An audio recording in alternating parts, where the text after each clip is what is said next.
risk communication as a part of a whole of society approach in managing Public Health Emergencies.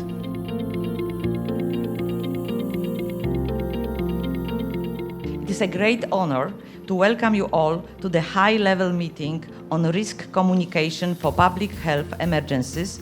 The goal of our conference is to ensure that we not only address the communication challenges that emerged during the COVID-19 pandemic, but also build a more resilient and adaptable communication framework for the future public health crisis by integrating it to the whole of society approach.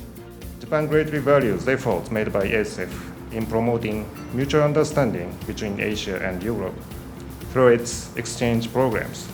I sincerely hope that ASEM's activities will continue to expand to further enhance Asia-Europe exchanges in all sectors.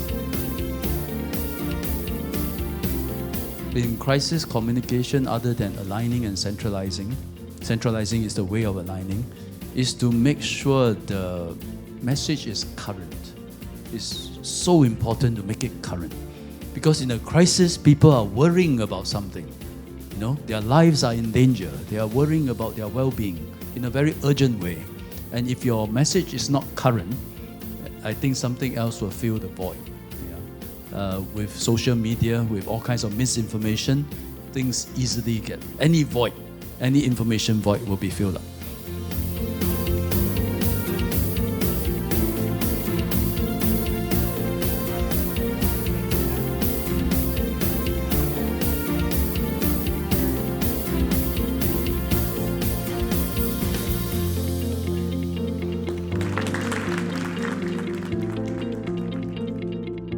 This conference is a really important moment. We've talked for a long time in the past about a whole of society, whole of government approach. But that's all theoretical until COVID-19 happened.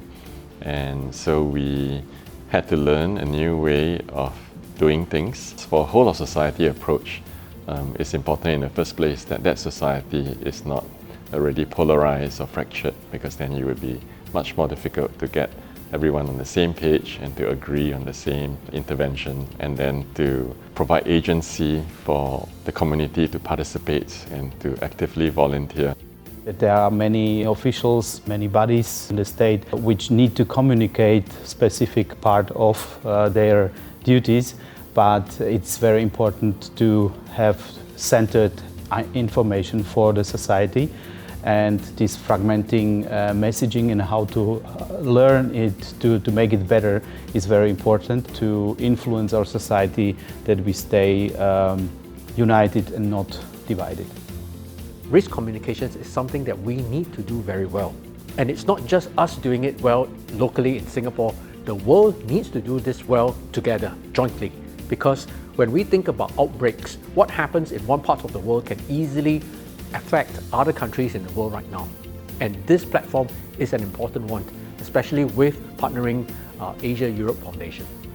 I haven't been so familiar with the word of the community engagement.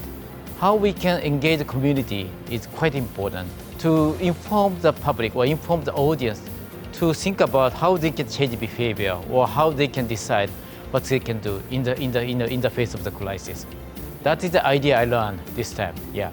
That I'm pretty much sure that this is going to improve my work. I think what you're doing is amazing. I really like these meetings, and this is my second meeting regarding risk communication. And yeah, it's important to keep this up, to foster the exchange between representatives from Europe and Asia. We've learned so much during the crises we've gone through, particularly COVID-19.